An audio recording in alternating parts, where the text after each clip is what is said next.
So, principle 2, stopping volume. Okay, now, again, this is a difficult one to trade sometimes because you can get stopping volume and then the market can go down for some more. And Philip, we're going to talk about that because somebody in the survey said, I don't understand in a down move where you've got loads of green signals and there's no red ones. But the market fell 20 points on the S&P and all I saw was green signals. We're going to answer that question today, why that happens. But stopping volume, to stop a down move, demand has to overcome supply. As a market falls day after day, a point will be reached when the herd cannot stand the losses, so they all tend to panic at a similar time. If the price levels reached are now attractive to professional money, they will step in and they'll start buying. This activity causes a surge in volume as they buy and cover their short positions. Okay, so we're going to look here at the Dow. Now, we know that the Dow, this is the futures contract, the pound F contract, has been in a bull run. But this particular bar here was on a news release day. And look at the volume there on the bar. It was absolutely massive. We notice that the bar closes lower than the bar behind it, as you can see here. So it closes lower. This was on the 2nd of September. You'll notice on the 2nd of the month they release a lot of news, don't they, Philip? And they'll take any advantage they can. Now, there was a lot of bad news here, and yet the market continued to respond up to 10,000. It went up 700, 800 points from here.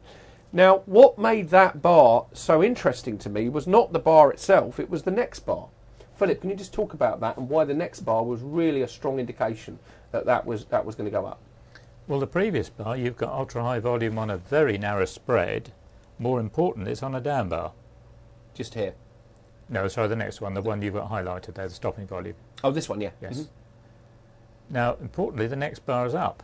Yeah. And the fact the next bar is up confirms that there must have been buying on that bar, and it's has it taken out the high? It does actually just take out the high of the previous bar. It's almost like a two-bar reversal. Yeah, that's even more important in that case. Yeah. Because to do that, again, you've got effort versus result. Yeah. Now, real good stopping volume. Now, this is something where Tom and I were looking at, well, we're going to show you Microsoft shortly as well, where we're actually in an uptrend. Now, real stopping volume comes in a downtrend, doesn't it, Philip? It does, that's where you really see it. This is actually, as it comes down, it's almost like a shakeout as well. You could call this a shakeout bar, because the news was bad and yet they marked it down and the next bar was up. But it stopped any effort to move down and the uptrend actually continued. Now, this one is a much better example, I think, which is one you picked. MRK, is that Mark's? No, which one's? Merck. Merck. Yeah, US Merck. Stock. Yes. Yeah, Merck. Now, I'm not familiar with the stock, but here, really nice examples here of why this stock moved up. Do you want to talk us through? Really, I mean, you've got a beautiful example. You've got a nice downtrend behind you, which I can assure you was there. But I wanted you to see some of the principles here. Do you want to talk us through that, Philip? Well, bar A, you've got, as Gavin said, you've got a down move behind you. Bar A, you've got a down bar which closes more or less in the middle. You've got a big increase in volume there, really ultra high volume. And again, the next bar is up. If we look at B, it's gone up, and it's closed right on the highs. And I'd say that's gapped up as well, almost anyway. It has, yeah. So that shows tremendous strength, and that shows that there must be an awful lot of buying on A for it to move up that sharply.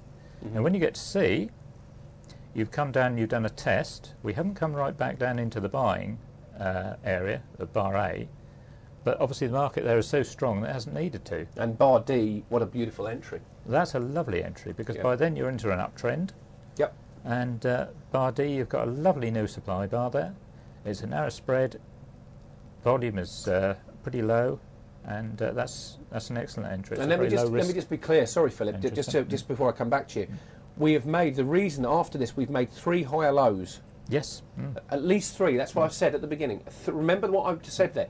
3 higher lows. Philip, correct? Yes. That shows that's after that amount of bullishness. Mm-hmm. That's not even going to retest very rarely. No.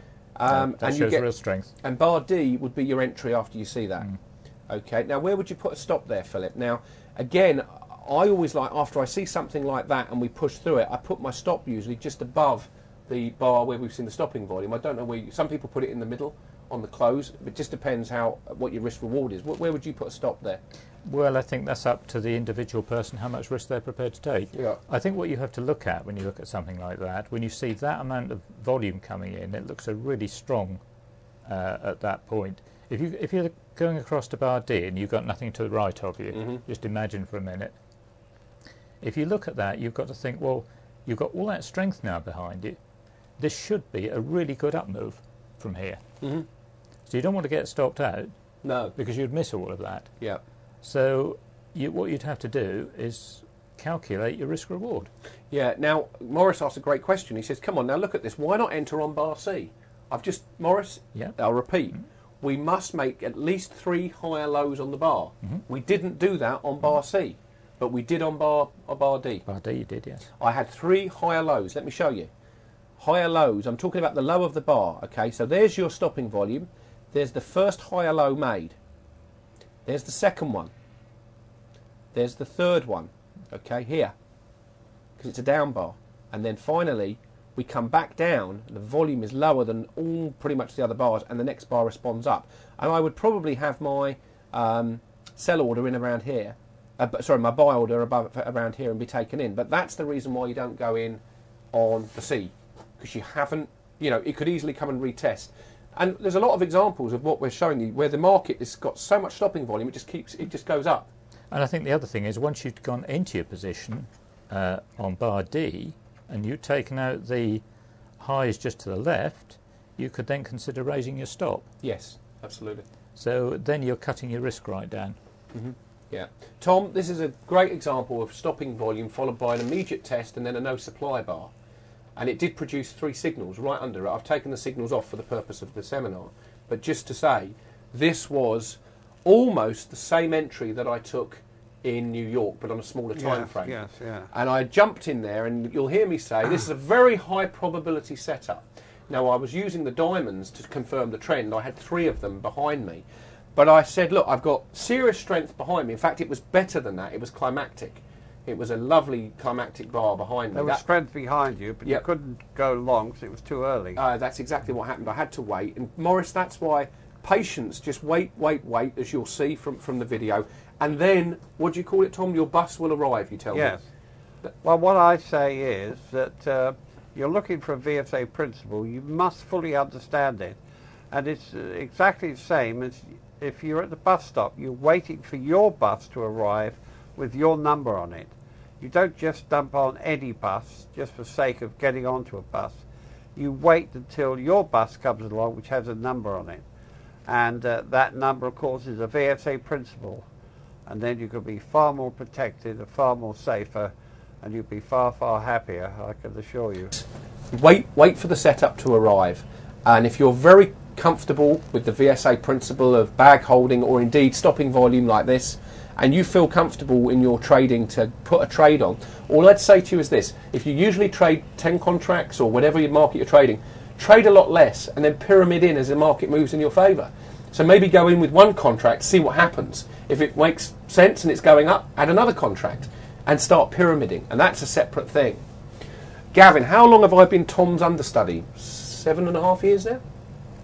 About that, yes. Yeah, it is 7.5 years. And I really seriously started taking this, really looking at this about 3.5 years ago, when I really started trading real money. Very good, I must admit.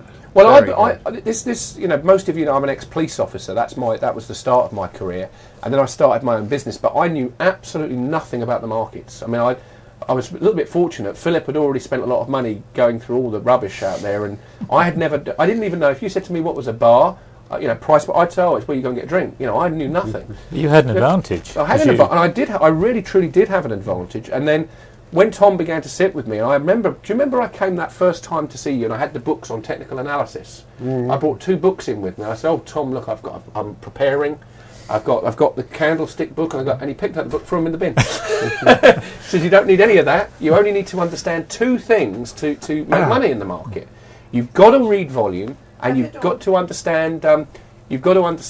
How, and this is very important, how support and resistance and trend channels work." He said, if you can get those 2 things right, don't overcomplicate it, you'll make money, you'll be proficient. Now, Philip, you said something earlier that a lot of people overcomplicate the whole process of making money in the markets. I've seen it with lots of people. That I call it analysis paralysis. What would you advise people to do? Throw away all the technical analysis books. I know you can say that, but yes. Yeah. No, I think everybody has to find their own niche. And some people can do it very, very quickly. Some people it takes longer. But, I mean, obviously I've been doing this now for 20 years. And it makes sense. It's logical. Yeah. And I think that's the important thing. I had an email from a guy that saw the seminar in New York, and he bought the product. And after a week of having it, he said, the words were, "This is the purest thing I've ever seen regarding the markets." It's pure, very good summary. Pure, Yes. meaning it actually does make sense what Yes, you're saying. yes. It doesn't. Now here's a good example. Look, now this is Citigroup. Now you can go and follow this one now, because now we've got a stock that's had stopping volume, but it's now churning. It's going over and over and over. Tom, what's churning the stock? What does that mean? Well, when a stock churns, very often churns while it's accumulating. You've probably seen the down move. You've probably seen some sort of stopping volume, and then the market starts churning. And you can usually see it because it has no demand on the tops and narrower spreads at the bottom, and it keeps within that trading range as it churns. They're accumulating. That's what's happening there. And then before the up move, they like to have a nice shakeout. Wyckoff called the springboard, I believe. Yeah. Now here we can see on the chart clearly we have this terrible news about Citigroup, as we know. There's your volume, closes off the middle, just up there. Next bar closes up, so something's going on, and the market begins to rise to this point here where we get average volume, nothing much, but then there's your no demand bar. Look, just after it, it's just where my green arrow is, and we come off, we hit a bit more supply, next bar is down, so they're not ready to mark this up yet. Now it comes back down into the area where we saw very high volume, and this time the volume's getting less at that same price level at about $3. That is a good sign there that there is some sort of support behind us. There is some potential. It is a little bit of bag. Would you say that's bag holding to the left there? It certainly looks a little bit...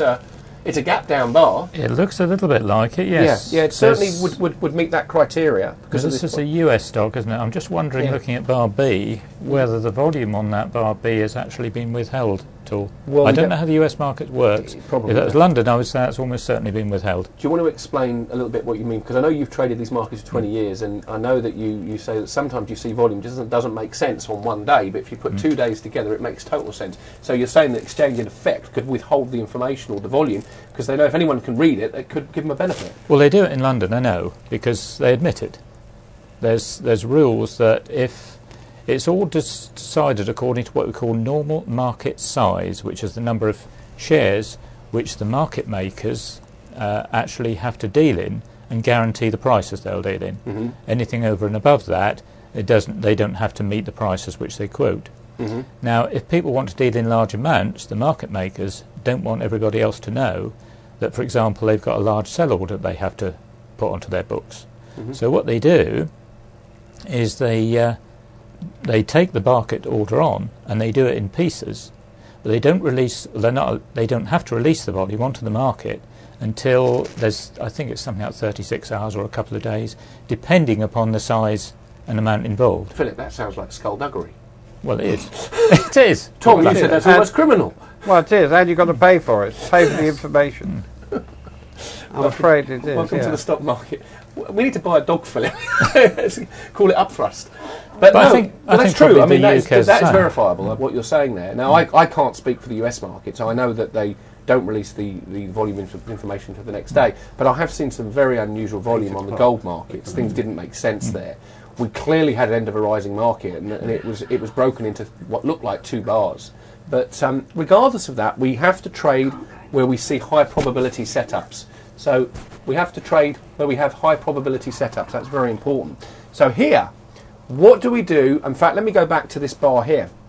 Where do we buy this Citigroup stock? Where would we get it? What would we do here? We're going to wait for the churning to start to break out. Okay, Wyckoff would call it a springboard. We're coming down on lower and lower volume until eventually professional money have basically accumulated enough at a certain price and up we'll go. So we've got to take out this area here. I wouldn't even be looking at a buy on this until we take out that bar which had acted as resistance. And then, much the same as we talked about earlier, we're going to look for a test in a rising market as the market rallies. So again, we're buying the market in a rally, not in a sideways move, and we're buying it on a test or a no supply bar, which we're going to get to shortly. So when we see stopping volume, when smart money or professional money accumulate, you will see it beginning on high volume down bars, but the accumulation phase takes time, hence the churning. Now, there are times, as we've shown you, where you'll get high volume down bar, it just takes off. So you can get some that churn, any market, even the Forex market does the same thing, and some that will just explode. So you've got to be clear here. There are two things that will happen. Do not try to buy the bottom. That's always going to be a problem, okay, because you'll be whipsawed around. After you see stopping volume, wait for the market to drift up, then come back down into the area of stopping volume on low volume. The lower the better, as we saw on that chart. If the spread is narrow, which it was again on Citigroup, that last bar, and the market makes two higher lows within 25 bars, this confirms the long position. I actually like to see 3 higher lows, but 2 higher lows is acceptable, but 3 is really taking the risk out a little bit. Enter on any low volume down bar after this. Place on a buy order above the low volume down bar. Let the market come to you. This would be called a successful test. Any questions at all on stopping volume? Anything at all from you on stopping volume and how to look at it? And I'll just go back while we're waiting for any questions and show you what I mean by bar D. Look, the volume is very, very low, narrow spread, narrower than this bar here, C. And it just shows that there is supply is drying up here, and if they've accumulated a lot over here, eventually we should see a breakout here.